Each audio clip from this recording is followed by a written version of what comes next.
गिबियाव BN बड' news चेनेलाव बयखौ बरायबाय। चेनेलाव गोदानब्ला अन्नानै चेनेलखौ साबस्क्राइब खालाम आरो खौरांखौ मोजां मोनोब्ला लाइक खालामना हो। दानिया खौरांखौ जोबजासिम फारियै खोनासंलांदो। मोनसे बाखनायथाव हाबाफारि। चिरां जिल्लानि सिङाव थानाय बामोनगाव ओनसोलनि समाज सिबियारि जिसया सुमफ्रामारि बिथाङा आरोबाव नैथि खेबनि थाखाय बासुगावआव 100निबो बारा सारि आरो बेमारिनोबो अनसुंथाइ होदों। मोनसे दुखुनांथाव जाथाय। सनितपुर जिल्ला थेलामारानि आवथायाव थानाय बोरि गामिनि मनिषा बर' मुंनि सासे सिख्लाया मोनसे जाथाय जायो। मनिषा बर'आ पान्जाब नेशनेल बेंकआव खामानि मावोमोन।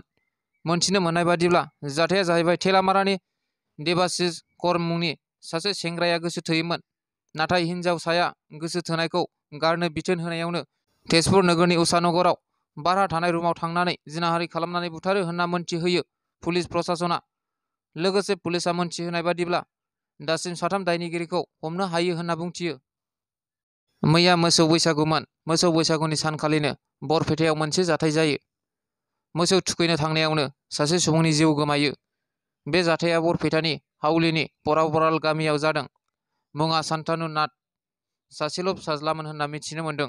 मेट्रिक आरो हायार सेकेन्डारियाव स्टार मार्क मोननाय सेंग्राया BS कलेजाव फरायोमोन। फुंनि समाव न'निफ्राय मोसौ थुखैनो थांनायावनो गोथौ दैयाव गबनानै जिउ गोमायो। मैया चैत्र दाननि जोबथा सान संक्रान्ति। बे संक्रान्ति सानजों लोब्बा लाखिनानै क'क्राझार जिल्लानि सिङाव थानाय बावखुंग्रि हाजोआव हाजो गाखोनायनि फोरबोखौ थागिबि बर'फोरा गोदो गोदायनिफ्रायनो फालिबोदों।